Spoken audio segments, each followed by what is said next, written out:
Halo teman-teman, apa kabar? Semoga baik-baik saja. Perkenalkan, nama saya P H O E B E Pibi. Saya dari kelas 5C absen 24. Hari ini saya akan mempresentasikan tentang udara bersih bagi kesehatan.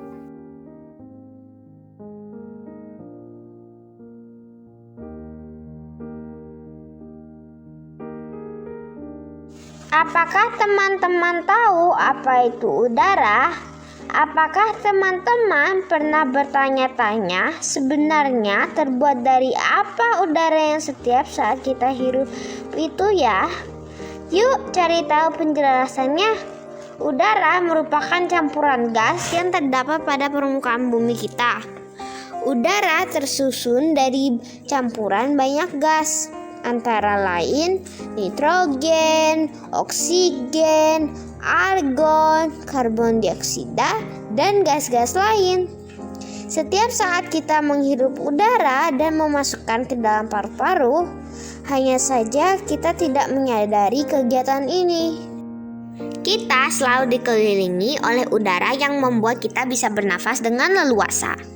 Udara bersih bagi kesehatan merupakan kebutuhan utama manusia untuk hidup. Makhluk hidup, terutama manusia dan hewan, membutuhkan oksigen untuk bernafas. Udara yang dibutuhkan manusia untuk bernafas adalah udara yang bersih, sehingga paru-paru manusia yang menghirup udara bersih dapat bekerja dengan baik, dan sirkulasi udara dalam tubuh pun berjalan dengan baik.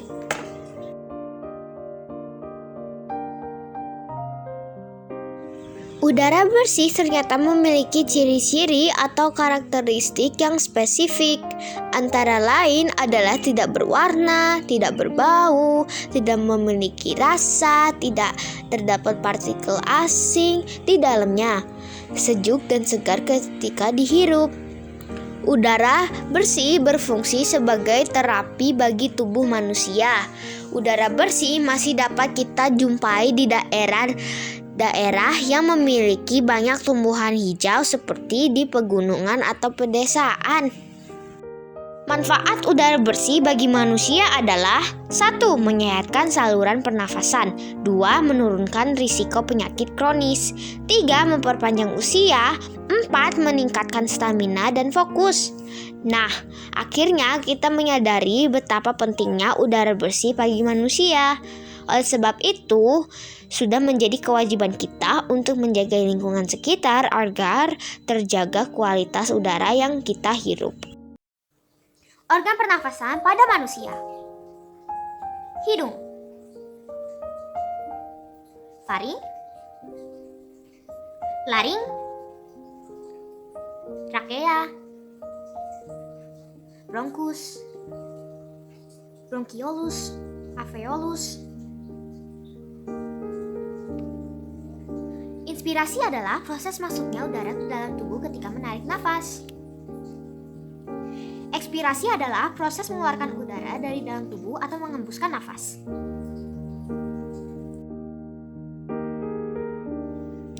Apakah teman-teman juga sudah tahu apa saja hak dan kewajiban terhadap lingkungan? Lingkungan bagi manusia merupakan tempat yang menyediakan sumber daya.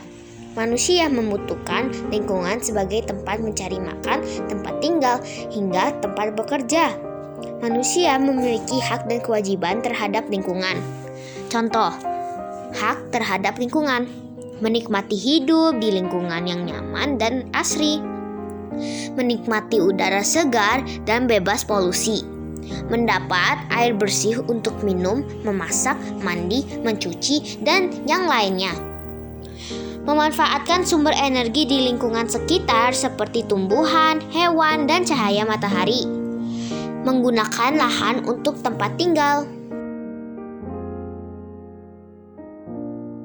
Contoh kewajiban terhadap lingkungan: 1. Menjaga kebersihan lingkungan dengan rajin. Membersihkan lingkungan. 2. Tidak membuang sampah sembarangan. 3. Menyediakan ruang terbuka hijau yang ditanami pepohonan. 4. Melakukan reboisasi. 5. Menjaga kelestarian dan keindahan lingkungan. 6. Menjaga lingkungan dari polusi udara, polusi air, dan polusi tanah. 7. Mengusahakan kebiasaan yang lebih ramah lingkungan. Selain menjaga lingkungan di sekitar kita, juga harus menjaga organ pernafasan. Jika organ pernafasan bermasalah, maka kesehatan tubuh akan terganggu. Hal ini akan berpengaruh pada aktivitas sehari-hari. Agar terhindar dari penyakit pernafasan seperti asma, kanker paru-paru, bronkitis, hingga influenza, teman-teman harus menjaga kesehatan organ pernafasan. Ada beragam cara yang bisa dilakukan agar organ pernafasan dalam keadaan sehat, seperti makan makanan yang bergizi, melakukan olahraga secara teratur, memiliki jam istirahat yang cukup, konsumsi air putih, memasang ventilasi udara di rumah. Oh ya, agar tidak menghirup zat-zat tertentu, sebaiknya kita menggunakan masker saat berada di lingkungan yang kotor. Demikian sedikit penjelasan dari saya, semoga bermanfaat. Terima kasih, dadah.